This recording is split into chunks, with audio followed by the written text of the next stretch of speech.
इस दुनिया में कई ऐसे रहस्य छुपे हैं जिन्हें समझ पाना इंसान के बस की बात नहीं है। कुछ कहानियाँ सिर्फ किस्से कहानियों में नहीं रहती, बल्कि उनकी सच्चाई रूह कंपा देने वाली होती है। आज मैं आपको एक ऐसी ही पुरानी कहानी सुनाने जा रही हूँ, जो एक सुनसान बस्ती की है। एक ऐसी बस्ती जिसे लोग काली बस्ती के नाम से जानते हैं। पर ऐसा क्या हुआ कि ये बस्ती सुनसान हो गई? क्या सच में वहाँ प्रेत आत्माओं का आतंक है, या फिर ये महज एक अफवाह है? इस सवाल का जवाब आपको इस कहानी के अंत में मिलेगा। तो चलिए इस डरावनी दास्तान की शुरुआत करते हैं। उससे पहले अगर आप मेरे चैनल पे नए हैं तो प्लीज़ मेरे चैनल को सब्सक्राइब करना मत भूलिए। काली बस्ती एक छोटे से गांव से ऐसे कुछ किलोमीटर पे बस दूरी पे ही थी। जैसे कि आप कह सकते हो कि अगर गांव से 10 मिनट या 15 मिनट का ही रास्ता था। इस बस्ती में कभी ज़िंदगी की चहल पहल हुआ करती थी। बच्चे खेलते, औरतें कुएं से पानी भरती और रात में लोग चारपाई पर बैठकर हंसी मजाक करते।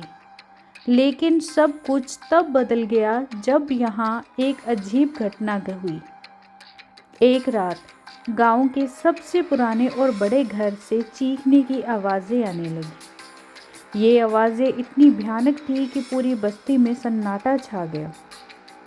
किसी ने घर के अंदर झांकने की हिम्मत नहीं की। सुबह जब लोग वहां पहुंचे तो उन्होंने देखा कि पूरा परिवार मृत पड़ा था। उनके चेहरे पर ऐसा खौफ था मानो उन्होंने कुछ बेहद डरावना देखा हो। इस घटना के बाद बस्ती में अजीब घटनाएं होने लगी। रात को लोगों के दरवाजे पर खटखटाने की आवाज़ें आती, लेकिन बाहर कोई नहीं होता। कुछ लोगों ने दावा किया उन्होंने कि यहाँ पे कोई सफ़ेद साड़ी पहने एक औरत को बस्ती से पास जो भी कुआं था वहाँ उसके पास खड़ा देखा गया। वह चुपचाप खड़ी रहती, लेकिन जैसे ही कोई उसके पास जाता वो गायब हो जाती। कुछ ही दिनों में बस्ती के लोग डर के मारे वहाँ से जाने लगे। धीरे धीरे बस्ती पूरी तरह वीरान हो गई।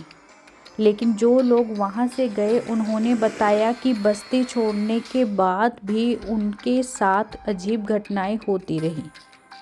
काली बस्ती का रहस्य सुलझाने के लिए एक तांत्रिक को बुलाया गया। उसने बताया कि बस्ती के कुएं में किसी ने एक लड़की की हत्या कर दी थी और उसकी आत्मा वहीं कैद हो गई थी। वो तांत्रिक ने आत्मा को शांत करने का प्रयास किया, लेकिन जैसे ही उसने अपना मंत्र उच्चारण शुरू किया, चारों ओर तेज हवा चलने लगी। बस्ती की वीरान गलियों से डरावनी चीखें गूंजने लगी। तांत्रिक ने लोगों को चेतावनी दी कि इस बस्ती को छोड़ देना ही बेहतर होगा, क्योंकि यहाँ की आत्मा को शांत नहीं किया जा सकता। वो तांत्रिक भी उस रात के बाद दोबारा कभी नहीं दिखा। जो भी इस बस्ती के पास जाने की हिम्मत करता है वो वापस कभी लौटकर नहीं आता। कुछ लोगों का कहना है कि बस्ती के बीचों बीच एक पुराना बरगद का पेड़ है जहां उस आत्मा का डेरा है। कई ने वहां काले कपड़े पहने एक आदमी को घूमते देखा जो किसी मंत्र का उच्चारण करता नजर आता है। आज भी काली बस्ती की सच्चाई कोई नहीं समझ पाया। ये बस्ती अब भी सुनसान है, लेकिन अगर आप कभी वहां जाएं तो हो सकता है कि कोई दरवाज़ा खटखटा रहा हो, या फिर कुएं के पास कोई सफ़ेद साड़ी वाली औरत आपका इंतज़ार कर रही हो। अब सवाल ये है, क्या आप इस बस्ती में जाने की हिम्मत करोगे? ऐसी ही भूतिया कहानियों के लिए आप मेरे साथ बने रहिए। इसके लिए मेरे चैनल को सब्सक्राइब करना मत भूलिएगा।